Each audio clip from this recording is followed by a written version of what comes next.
오늘 우리에게 주신 하나님 말씀은 골로새서 2장 20절부터 3장 4절까지 말씀입니다. 골로새서 2장 20절부터 골로새서 3장 4절까지 말씀, 신약성경 326면입니다. 골로새서 2장 20절부터 3장 4절까지 말씀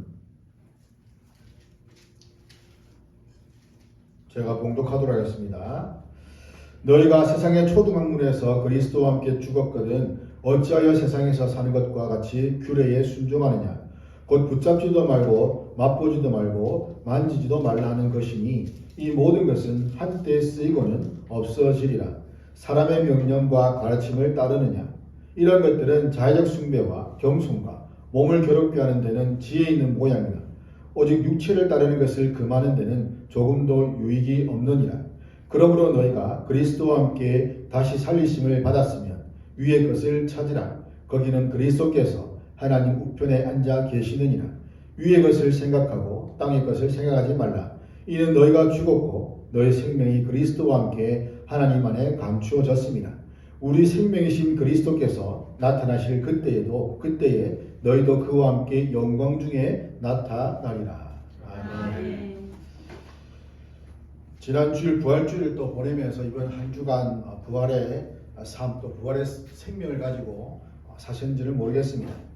우리가 부활의 생명, 부활의 신분을 가진 사람으로서 한 주간 살아갈 때 또 한 주간뿐만 아니죠. 평생을 그렇게 살아야 되는데 그렇게 살아갈 때 우리가 어떤 삶의 모습들이 나타나야 될 것인가 생각해 볼 필요가 있겠습니다. 어떤 사람이 항상 가난하게 살다가 갑자기 왕자의 신분이 되었다라고 한번 가정을 해보면 그 사람이 왕자가 되었음에도 불구하고 여전히 그 삶의 모습이 이전에 가난한 자 또는 거린과 같은 그런 삶의 모습이라면 어떻게 되겠습니까? 누가 보더라도 저 사람은 왕자고 그가 누릴 것은 정말 풍성한데 그래 여전히 그가 하는 행동은 땅의 것을 줍고 또 여전히 옷도 비싸고 고급진 정말 왕자의 신분을 만든 옷이 아니라 여전히 거린과 같은 그런 옷을 입고 다닌다면 그 사람은 아마도 이상한 사람으로 취급받거나 또는 정신 이상자라고 얘기를 받을 겁니다. 즉 무슨 말인가 하면 신분이 바뀌면 그의 삶이 바뀐다는 말이에요. 그리스도는 신분이 바뀐 사람입니다. 이제 더 이상 옛 사람이 아니라 새 사람이라 불리는 거죠. 새 사람은 내가 지금 가지고 있는 이 생명, 이 땅에 살아가는 그 생명을 가지고 있음에도 여전히 그 사람에게는 그 생명뿐만 아니라 예수님으로부터 받은 새 생명이 주어진 사람입니다. 그래서 예수 그리스도를 믿는 그 순간부터 옛 사람을 죽고 새 사람으로, 새 생명을 가진 사람으로 살아간다는 것이죠. 그리스도와 더불어 사는 삶은 상상하지도 못할 환희로 충만한 삶입니다. 삶의 방식이 이전과는 완전히 달라집니다. 땅의 사람이 아니라 하늘의 사람이 되었기 때문입니다. 성도는 예수 그리스도의 죽으심으로 죄악된 옛 본성을 벗어버리고 새로운 본성으로 태어납니다. 그의 중심은 자신이 아니라 바로 예수 그리스도가 되었기 때문입니다. 이 땅에 살면서 이 땅에 속한 자가 아니라 바로 예수 그리스도께 속한 자이고 영으로 사는 자가 되었기 때문에 더 이상 육에 속한 것을 추구하지 않는다는 것이죠. 자신의 부패한 본성을 하나님의 그 말씀으로 깎으면서 자신 안에 있는 그 모든 죄성과 더러운 것들을 하나씩 제거해 나감으로써 육체를 따르지 않고 위의 것을 찾는 사람이 된다는 겁니다. 오늘 본문은 그리스도와 함께 하는 새 사람이 어떻게 살아갈지를 살펴보는데 3주간에 걸쳐서 이것을 살펴보고자 합니다. 우리가 그리스도와 함께 다시 살리심을 받았으면 어떻게 해야 될 것인가? 먼저는 육체를 따르는 것을 금하는 겁니다. 바울은 골로새서 교회에 있는 당시의 교사들이 활동을 했는데 그 교사들이 바울이 가르치는 복음과는 이 완전히 다른 것을 가르치는 것이 아니었습니다. 우리가 알다시피 이단이 가르치는 그것을 들어보면 100% 성경에서 벗어난 것이 아니라는 거죠. 성경에 근거한 거지만 성경과 비슷한 것들을 거기에 추가해서 가르치는 겁니다. 완전히 다른 내용이 아니라 그 복음에 다른 것들을 첨가해서 가르침으로써 이 복음을 조금은 변질시켜버리는 들으면 그럴 것 같은 그런 내용들을 가르친다는 거예요. 오늘날에도 복음을 가르친다고 하지만 복음과 유사한 것들을 가르치는 목회자들이 있습니다. 그런 교단들도 있죠. 그 교단이 아니라 그 이단이라 부르는데 아침에 걸으면서 보는데 저 처음 봤는 건데 세계 메시아교라고 들어보셨습니까? 세계 메시아교. 검색을 하니까 세계 메시아교가 있는데 그 메시아교가 뭐냐면 일본에 있는 이 어떤 사람이 이제 교주인데 그 사람이 옛날에 뭐 1800년대 태어났다가 이제 죽은 사람입니다. 죽은 사람인데 그 사람이 이제 만든 종교인데 하나의 뭐 이단이죠. 이단인데 모든 사람 안에 그 메시아의 이 영혼이 깃들어져 있다. 그 메시아 누구냐? 예수님인데 깃들어져 있는데 누구나 이제 예수님을 믿으면 그 메시아의 그 깃들어진 그 어떤 신적인 그 기운이 작용을 해서 누구나 다 메시아 된다는 거예요. 그러니까 세계의 메시아교라는 거예요. 말 그대로 모든 사람이 다 메시아가 될 수 있다. 그리고 첫 번째 메시아가 누구냐면 이제 1대 교주가 첫 번째 메시아고, 그래서 예수님이 죽었다가 부활함으로써 어떤 신적인 하나님의 아들이 되어서 메시아가 되었는데, 이제 그들 따르면 되었는데, 그래서 그를 믿는 사람들마다 이제 그 메시아의 어떤 그런 신적인 기운들이 그 사람들에게 믿는 사람들에게 다 임해서 이제 메시아가 된다는 그런 내용이더라고요. 예수님이 죽었다가 부활해서 하나님의 아들이 된 것이 아니라 하나님의 아들이기 때문에 죽었다가 부활한 것이, 어떻게 보면 굉장히 그들의 내용들을 보면 좀 그럴듯하게 보이지만 그러나 성경과 대조해 볼 때는 전혀 다른 내용임을 알 수가 있는 겁니다. 이런 이단들이 있더라고요. 우리 동네 근처에 바로 옆에 골목 안에 집에 주택가에다가 세계 메시아교를 해가지고 딱 이 팻말을 붙여가지고 있더라고요. 보니까. 이런 가르침들을 들으면서 사람들이 그럴듯하다라는 생각들을 가져가는 겁니다. 그러니까 사람들의 어떤 이성에 굉장히 합리적으로 설명 가능한 내용들을 가르치니까 그것이 받아들여지게 되고 또 그것이 믿어지게 되는 거죠. 믿게 되는 거죠. 왜? 내 생각과 내가 이해가 되니까 믿어지게 되는 겁니다. 그러나 하나님 말씀은 내 생각대로 내 의지대로 이해된다고 믿어지는 것이 아니라 그냥 하나님이 은혜를 주시고 믿음을 주셔야만 믿어지는 겁니다. 이것이 내가 믿고자 의지를 갖고 해서 믿어지는 것이 아니라는 것이죠. 은혜가 주어지는 것이고 거기에 성령께서 감동을 주셔야만 이 말씀들이 믿어지게 되는 것이지 내 생각과 내 경험에 부합하고 합당할 때에 이것이 믿어진다는 것은 그 사람의 어떤 교리고 사람이 만든 것이기 때문에 그렇게 와닿는 겁니다. 자, 본문에서 말씀한 이 거짓 교사들이 뭘 했냐면 고린도 교회들의 성도들에게 금지 규정을 가르쳤는데 금지 규정은 사람들의 계명들과 교훈들을 따르는 겁니다. 그리고 육체의 만족을 위한 것들입니다. 그래서 바울이 고린도 교회 성도들에게 이 세상의 초등 학문에서 그리스도와 함께 죽었는데 어찌 세상에 사는 것과 같이 이 규례에 순종하느냐 라는 꾸중을 하는 것이죠. 거짓 교사들은 자신들의 그런 신비한 체험을 과시하면서 골로새 교인들을 미혹하고 있는 겁니다. 심지어 골로새 교인들 몇 사람들은 그들의 주장을 받아들였습니다. 그래서 규례에 순종했기 때문이다 라고 말하고 있는 거죠. 20절 보시면 규례에 순종하느냐? 규례에 순종하다는 것은 이 규례를 계속 지키고 있다는 겁니다. 고린도 교회 성도들 일부가 이 거짓 교사들의 그런 규례들을 계속 가르치고 계속 지키고 있다는 거죠. 고린도 교회 성도들은 비록 세상에 살지만 세상에 속하지 않는 자들입니다. 세상에 산다는 것과 같이라는 이 말은 그들의 세상에 속하지 않는 존재라는 사실을 전제하는 거예요. 우리가 세상에 살지만 세상에 사는 것 같지만 세상에 살지 않는 존재, 즉 하늘나라에 속한 그런 신분, 그런 어떤 시민권을 가진 자들 때문에 우리의 소속은 이 세상이 아니라는 겁니다. 새 흑암의 권세에서 건져내셔서 하나님의 아들의 나라로 옮겨줬고 그리스도의 나라에서 그분의 통치를 지금 받기 때문이죠. 우리는 살면서 하나님의 통치를 받는 자들입니다. 세상의 통치를 받고 있음에도 불구하고 그들이 하나님의 말씀과 다른 그런 어떤 것을 요구한다면 우리는 하나님 나라의 말씀의 기준에 의해서 그것들을 거부할 수 있다는 것이죠. 고린도 교인들이 규례를 지키지 말아야 하는 이유가 바로 근본적인 것은 초등 학문에 대해서 그들이 죽었기 때문입니다. 그리스도와 함께 죽었기 때문에 그리스도를 믿고 세례받고 함께 죽었고 함께 장사되었고 그리스도와 함께 일으키심을 받았기 때문에 그들은 더 이상 이러한 규례들을 지키지 말아야 하는 것이죠. 사람이 어렵게 되는 것은 율법의 행위가 아닙니다. 오직 예수 그리스도를 믿음으로 말미암습니다. 율법의 행위로는 의롭다함을 받을 육체가 없다라고 분명히 말씀합니다. 왜냐하면 모든 육체는 죄의 지배의 영향을 받기 때문입니다. 우리는 세례를 받을 때에 그리스도와 함께 죽었습니다. 이 죽음은 이전에 살던 세상과의 단절을 의미하는 것이죠. 예수를 믿고 세례받은 신자들이 세상에 있는 그 초보의 그 원리, 이 초등 학문에 대해서 죽었기 때문에 오직 그리스도를 믿는 그 믿음 안에서 산다고 바울은 말하고 있는 겁니다. 그래서 더 이상 그 원리들을 따라할 이유가 없는 것이고 그것을 따라 살 필요도 없는 것이죠.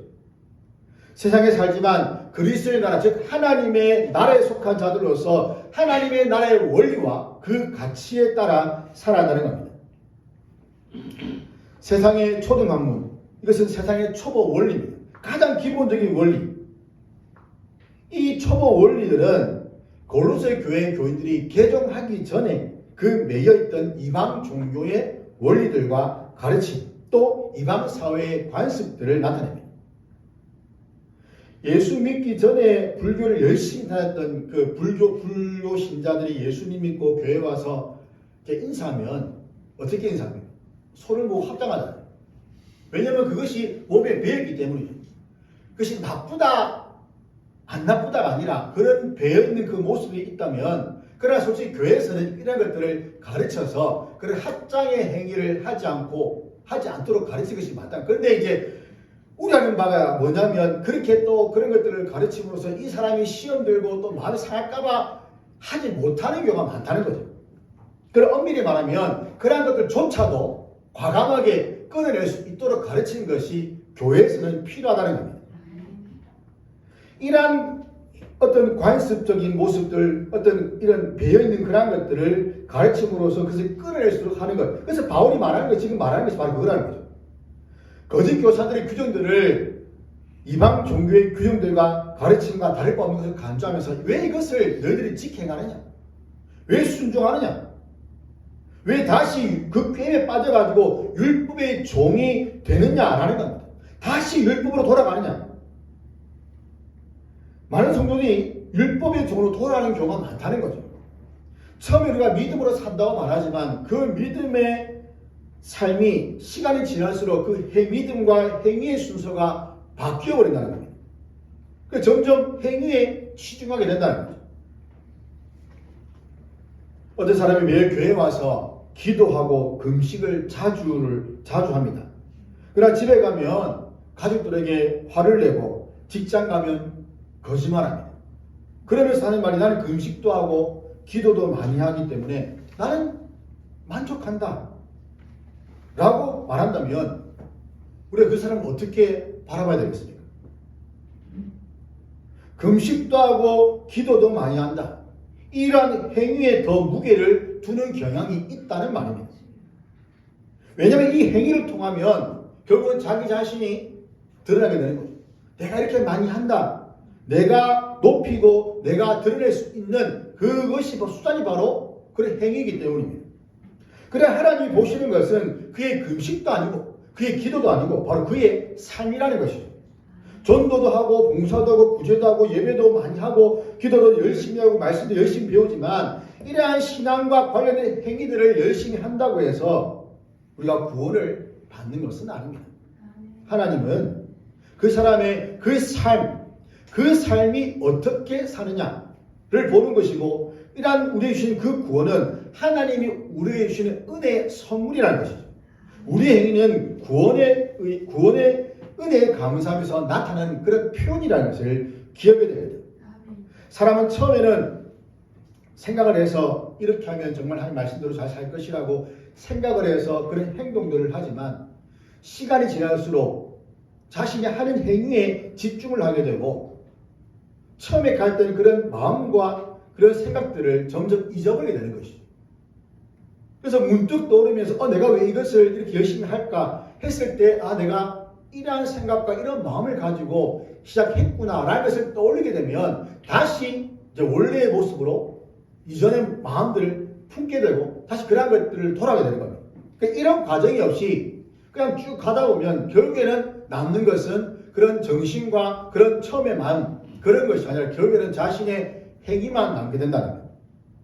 그래서 우리는 늘 자신을 돌아보라는 것이, 말씀 통해 돌아보라는 것이 내가 하는 이 삶의 그 모든 의도와 그 중심이 뭐냐는 것이죠.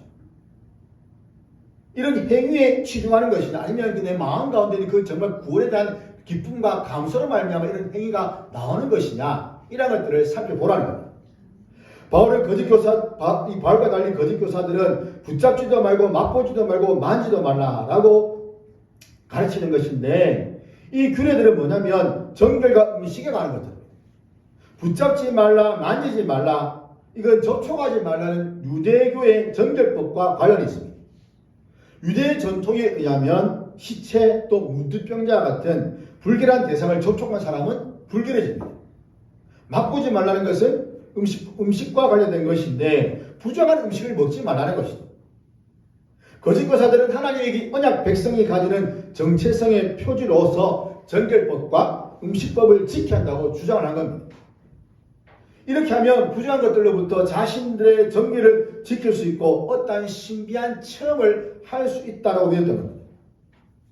하지만 바울은 이러한 것들을 지키는 것은 결국에는 사람의 명령과 가르침을 따르는 것이다 라고 지적하는 거죠. 그리고 그 가르침을 따르는 것을 책망하는 겁니다. 마태복음 15장 9절과 마가복음 7장 7절 보시면 사람의 계명으로 교훈을 삼아 가르치니 나를 헛되이 경배하도다 하였느니라고 말씀하는데, 바울이 이 예수님이 하신 이 말씀을 아마도 염두에 두고 사람의 명령과 그 가르침을 경계하라고 권면한 것 같습니다. 사람의 교훈과 전통, 이것은 구원에 어떤 효과도 없습니다. 도리어 그것은 우리의 구원에 혼란을 준다는 거죠. 예수 믿으면 구원받는 거였는데 자꾸만 누가 옆에서 예수 믿으면 구원받아, 근데 이것도 해야 돼, 저것도 해야 돼, 자꾸 무엇인가 행위로 해야만 네 구원이 완전해진다 라고 말한다면 그것은 잘못이라는 거예요. 더 혼란스럽게 만나는 겁니다. 가장 이제 예민한 부분이 헌금에 대한 것인데, 교회 오면 이 헌금 때문에 못 나온다는 분들도 많습니다. 교회 와서 제가 예수 믿고 구원받은 그 감격 때문에 하나님께 감사하는 마음으로 우리가 헌금하는 것이지, 교회 오면 헌금한다, 이거 자동적으로 이어진다면 그래서 굉장히 율법적으로 흐른다는 거죠. 물론 그 마음 가운데 사람들의 어떤 의식을 해서 내가 헌금 안 하면 좀 부끄럽기 때문에 헌금을 하는 분들은 분명히 있을 겁니다. 하지만 정말 그 중심에 내가 그 구원받은 것에 대한 감사함을 가지고 하나님께 드리는 것이지, 내가 교회에 다니기 때문에 헌금한다 라는 것은 잘못된 생각인 거예요. 그렇다고 헌금을 하지 말라는 것은 아닙니다. 분명히 하나님께 드릴 것이 있음에도 불구하고 그 중심에 어떤 마음과 의도로 하느냐, 그것이 중요하다는 거죠. 우리를 구원하신 분은 예수님밖에 없습니다. 물론 사람들이 만든 전통, 이러한 어떤 규례들이 성경의 어떤 정신들을 따라서 만드는 거죠. 그렇다고 이것이 성경적이냐, 성경에 나오는 것이냐, 그것은 아니라는 겁니다. 그렇다고 사람들이 만든 전통이나 이런 것들이 잘못되었다라는 것도 아닌데, 모두가 하다 그러면 하면 안 된다. 그래서 이 송구 영신예배나 또 이 추수감사주일 같은 것도 미국에서 나온 절기잖아요. 성경에 있는 것과 지금 상관이 없는 겁니다. 그 다음에 이제 송구 영신예배도 마찬가지죠. 근데 이것이 이러한 절기, 우리가 하는 교회에서 하는 이러한 행사나 절기들이 성절도 마찬가지입니다. 그것이 그럼 성경에서 완전히 벗어나느냐? 100% 그것도 아니라는 거죠. 성경에 있는 것이지만 사람들이 만들어내는 것. 그래서 우리가 이것을 해야 되느냐? 하지 말아야 되느냐? 어떤 이렇게 좌우로 나누기보다는 판단을 해서 이것을 우리가 최대한 유익한 것이라면 우리가 할 수 있는 것이고, 이것이 또 우리에게 조금은 우리 교회에 좀 맞지 않다면 굳이 안 해도 되는 거거든요. 그래서 제가 송구영신 예배를 하지 않았던 이유가 밤이 올 뿐이 없거든요. 어두운 밤에 올 뿐도 없고, 그래서 그럼 차라리 1월 1일 날 신년 예배를 드리자. 물론 주일도 있지만 그래도 첫 번째 날 한 예배 드리자. 그런 이제 생각을 가지고 이제 한 것이라는 거죠. 그래서 꼭 송구영신을 해야 된다. 왜? 해왔기 때문에 해야 된다. 이런 생각, 이런 고정관념에 사로잡히다 보면 결국에는 모든 것들이 다 거기에 매여서 모든 것이 다 걸리게 되는 거죠. 그러니까 그런 교훈과 전통이 결국에는 성경보다 우위에 있는 것이 되어버린다는 겁니다. 이제 그것을 지금 말한다는 겁니다. 그렇게 하지 말라는 겁니다. 성경이 말하는 것이, 바울이 말하는 것이. 그래서 이러한 뭐 새벽기도 전통도 마찬가지고, 뭐 금요기도나 수요기도 마찬가지죠. 이러한 것들이 교회 상황과 비춰볼 때에 우리 교회가 이것을 조금 해도 되고 하지 않아도 되는, 그러니까 주일 예배는 계속 이어왔으니까 해야 되는 거지만, 그러나 한국 교회의 어떤 형편에서 내한 것이라면 이것을 우리가 잘 판단해서 이것을 우리가 받아들일 것은 받아들이고, 때로는 교회에 조금 맞지 않는 것이 있다면 때로는 그것을 하지 않아도 되는 약간 유연함을 가져야 된다는 그 말씀을 드리는 겁니다. 그래서 이러한 규정 전통은 새벽기도에 나오지 않는다, 모든 예배에 100% 참석한다, 하지 않는다, 이것을 가지고 그 경건함의 표준으로 삼는 것은 옳지 않다라는 거예요. 자, 말씀의 정신은 뭡니까? 율법의 정신은 사랑이잖아요. 사랑. 하나님을 사랑하고 이웃을 사랑하는 것. 내가 하나님을 사랑해서 예배하고 새벽기도 하고 금요기도 하고 수요기도 드리고 뭐 헌금도 하고 하는데, 그 사랑의 정신을 하나님 향한 사랑이 있는데, 근데 다른 사람들을 보고 너는 왜 이거 안 하냐고 막 정죄를 한다면, 과연 그것이 말씀의 정신이 말씀의 그 의미인 사랑, 이웃 사랑에 대한 그런 행동을 하는 것인가? 아니라는 거예요. 그 말씀을 모르는 행위라는 거죠. 자신이 하는 그 행동, 그것과 규정과 전통을 잣대로 사람을 비난하고 정죄한다면 그것은 말씀을 모르는 사람이라는 겁니다. 우리가 사람의 전통과 규정, 규례들을 철저히 지키면서 하나님이 요구하시는 것이 무엇인지, 하나님이 그 요구하신 것을 더 중요한 것들을 무시하고 있지 않는가를 살펴야 한다는 거죠. 하나님 앞에서 정결하고 도름이 없는 경건은 환난 당하는 고아와 과부를 돌보는 것이고 세속에 물들지 않는 겁니다. 하나님은 고아의 아버지시고 과부의 재판장이십니다. 우리는 고아와 과부와 같은 사회 약자들을 돌보는 것을 외면하면서 내가 새벽 기도한다는 이유로 자신의 믿음이 좋다고 착각하지 말한다는 거죠. 거짓말하면서 금주와 금연을 한다는 이유로 자신이 경건하다는 그런 위선에 빠지지 말아야 됩니다. 부동산 투기나 덕스럽지 못한 방법으로 재물을 모으면서 헌금을 많이 하기 때문에 신앙이 좋다고 착각하지도 말아야 됩니다. 회사에서 부하 직원들에게 갑질하면서 내가 교회에서 봉사한다고 자신이 겸손하다라고 생각하지 말라는 것이죠. 그러면서 바울은 이 거짓 교사들의 규정들을 더 강력하게 비판하는데, 한마디로 말해서 그들의 그들의 규정들은 전혀 가치가 없다는 겁니다. 왜냐하면 겉보기에만 지혜의 모양을 갖고 있다라고 말하는 것이죠. 지혜의 모양이라는 표현은 거짓 교사들의 규정들이 지혜롭게 보인다는 뜻입니다. 그러니까 지혜롭게 보이는 것, 지혜로운 것이 아니라 지혜롭게 보일 정도의 포장을 해놓은 것이다. 그런 외형을 갖췄다는 거죠. 이런 규정들이 지혜롭게 보이는 영역은 단지 자의적 숭배와 겸손과 몸을 괴롭게 하는 것이다 라고 이 22절 보면 나오는 거죠. 이런 것들은 자의적 숭배와 겸손과 몸을 괴롭게 하는 데는 지혜 있는 모양이니 라고 말합니다. 자, 자의적 숭배, 그래서 거짓 교사들의 종교적 제의를 비판적으로 묘사하려고 이 바울이 만들어 사용한 단어입니다. 즉 자유롭게 선택한 예배, 사람이 마음대로 예배를 선택해 참여하고 예배 순서를 만드는, 그래서 예배를 자식이 기호에 맞도록 만들어서 하는 것이라 할 수 있는 겁니다. 그래서 예배에 대해서 제가 몇 번 말씀드렸지만 전통적 예배를 사람들이 별로 좋아하지 않는다. 그러니까 사람들이 좋아하지 않는다고 해서 그 전통적 예배의 순서를 바꾸거나 또 예배를 완전히 형식을 바꾸어버리는 이러한 일들이 교회들마다 일어난다는 거죠. 사람이 안 좋아한다고 해서 하나님이 원하시는데 사람이 안 좋아한다고 해서 바꾸어버리는 것이 맞느냐는 겁니다. 그러니까 사람들의 관심을 끌 수 있는 그런 형식으로 만들어 간다는 거예요. 그렇게 하다 보면 예배 순서에 신앙 고백이 빠지는 경우가 굉장히 많다는 겁니다. 신앙 고백하지 않는 교회들이 제법 있습니다. 보시면 특히 큰 교회들 중에 이 신앙 고백을 하지 않는 교회들이 많습니다. 왜냐하면 불신자들이 왔을 때 신앙 고백을 하면 부담이 되고 적이 되지 않기 때문에 좀 힘들다는 거죠. 이렇게 교회가 사람 위주로 사역을 하다 보면 가장 기본적인 하나님과의 관계에 소홀을 하는 경우가 많다는 거죠. 그러니까 여러 가지 어떤 이벤트를 많이 넣어서 예배가 하나님께 드려지는 것이 아니라 그러니까 사람들에게 초점을 맞추어서 사람들의 관심을 끌게 만들고 또 사람들에게 많은 헌금을 할 수 있도록 유도하는 그러한 것들이 된다는 겁니다. 두 번째 영역은 겸손인데 바울은 이를 2장 18절 보시면 꾸며낸 건 겸손이다라고 합니다. 이 겸손은 그리스도의 미덕이 아니라 거짓 교사들의 행위를 가리키는 거죠. 거짓 교사들의 겸손은 자기 부정과 이 금욕적 삶을 위해서 몸을 가혹하게 학대하는 그런 기술입니다.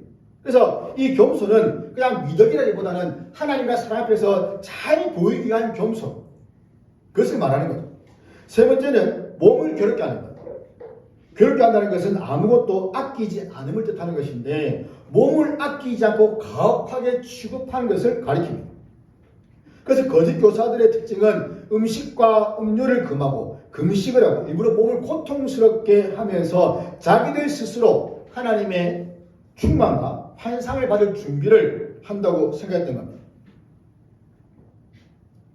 이렇게 자기의 숭배와 겸손과 몸을 괴롭게 하는 것을 통해서 하나님의 충만한 환상을 받을 준비를 한다라고 생각하는 거죠. 이렇게 했던 것을 보면 중세 수도사들이나 또는 수도에서 자주 하는 그런 행위입니다. 이 가학적인 행위들, 금식을 오래 하고 몸을 괴롭게 하고 뭐 또 여러 가지 이 행태들을 하면서 심지어 뭐 십자가를 지고 심지어 자기 손에다 못을 박은 사람도 있어요. 그런 사람들을 하면서 그렇게 함으로써 자기가 어떤 경지에 이르는 듯한 생각들을 한다는 겁니다. 정욕을 억제하고 괴롭게 하면 이 구원의 은혜를 더 누릴 수 있다라고 여기는 거예요. 그러나 바울이 말하는 것은 뭐냐면 아무런 가치가 없다는 거죠. 아무런 가치가 없다. 아무런 유익이 없다. 하나님과 친밀한 관계를 유지하거나 경건을 함양한 데는 무익하다는 겁니다. 오히려 그들은 이러한 규정들은 육체의 만족을 위한 것에 불과하다. 자기의 육체의 만족을 위한 것이다. 육체는 중상이 이전의 옛사람을 의미하는데 육체의 만족이 뭐겠습니까? 옛사람의 자기 만족. 거짓 교사들이 만든 이 규정들이 지혜롭게 보이고 경건을 도와줄 것처럼 보이지만 실상은 자기 만족에 불과하다는 거죠. 거짓 교사들은 그 규정들을 엄격하게 준수함으로써 자신들이 정결하다는 자기 만족에 빠졌다는 겁니다. 그래서 바울은 이 거짓 교사들의 금욕주의가 육체의 만족을 위한 것이라고 비판합니다. 탐욕이 지배하는 세상에서 금욕은 중요한 미덕이 될 수 있는 거죠. 금욕은 절제 미덕입니다. 하지만 이 금욕이 자신이 다른 사람들보다 더 경건하다는 그런 영적 교만으로 이어질 수가 있다는 말입니다. 그래서 금식을 하고 금욕할 때에 먼저 자신의 마음과 영적 상태를 점검해야 됩니다. 자신도 모르는 사이에 영적 우월에 빠질 수가 있기 때문이죠. 자신의 금욕과 금식이 종교적 만족을 위한 것인지도 살펴보라는 겁니다. 기독교의 신앙에서 중요한 것은 자기 만족이 아닙니다. 그리스도의 관계라는 거죠. 하나님과의 관계라는 겁니다. 금식과 금욕을 통해서 정말 주님과의 관계가 깊어지는 데 유익하고 도움이 된다면 해야 되는 거죠. 경건 생활은 예수님과 관계를 더 깊게 만들고 친밀하게 하는 방편에 불과하다는 겁니다. 세 사람은 육체를 따르지 않고 위의 것을 찾는 사람입니다. 그러므로 위의 것을 찾으면서 이러한 영적 유익을 구하는 저와 여러분 되기를 주의 이름으로 축원합니다. 두 번째는 영적 유익을 찾아내는 것인데 1절부터 4절까지 말씀인데 거짓 교사들에 대한 비판을 마무리하면서 이 교인들에게 권면합니다. 그러므로 너희가 그리스도와 함께 다시 살리심을 받았으면 위의 것을 찾으라. 거기는 그리스도께서 하나님 우편에 앉아 계신다라고 찾으라. 이것은 1차적으로 잃어버린 것을 찾는 것을 말하는 거죠. 자, 알려진 무엇을 얻기 위해서 의지를 가지고 추구하는 것을 말하는 겁니다. 땅에 보물이 숨겨져 있다면 그것을 얻기 위해서 수단과 방법을 가리지 않고 의지를 갖고 찾으려 할 것입니다. 보물찾기를 한번 해보십시오. 그러면 그거 별거 아닌데 종족지 찾으려고 온 데를 다 뒤집입니다. 온 데 다 찾는 거죠. X표, 동그라미 꽉 찾아서 이만큼 모아서 막 자기 것이라고 막 자랑하고 또 나눠주기도 한다는. 뭐 선물은 별거 없는데 어쨌든 뭐 찾으라면 잘 찾습니다. 보물 준다고 하면. 뭐 커피 보는 데에서 한정판 텀블러를 판매한다. 어떤 무엇을 판매한다면 줄을 서서 그 사려고 합니다. 사람들이. 무엇인가 한정판이다, 무엇인가 특별하다면 그것을 찾기 위해서 아침부터 다 줄을 서서 찾으러 간다는 거죠. 사려고 한다는 거죠. 사람들은 자신들이 얻고자 하는 것은 길을 쓰고 얻으러 갑니다. 문제는 다 육체의 만족을 위한 것이고 이 땅의 것을 얻으러 간다는 것. 그러니까 정작 구할 것은 그러니까 뒷전으로 밀려난다는 거죠. 그리스도인은 성령의 능력을 통해서 하나님의 새 생명을 받았습니다. 새 사람은 육체를 따르지 않고 위의 것을 찾는 사람입니다. 그래서 새 생명을 소유한 자로서 해야 될 것은 매일 삶 속에서 이 새 생명을 소유한 자로서 합당해 사는 것. 바로 바뀐 신분으로 살아가는 것입니다. 그래서 위의 것을 찾으라. 이것을 조금 다르게 표현하면 위의 것을 생각하고 땅의 것을 생각하지 말라. 땅에 있는 것들이 아니라 위에 있는 것들에 마음을 집중하라. 생각하는 것은 열망하다, 마음을 집중하다, 마음을 두다는 뜻인데 이것은 즉 의지를 가지고 땅에 있는 하늘에 속한 것들을 추구하는 그런 행동들을 강조하는 거죠.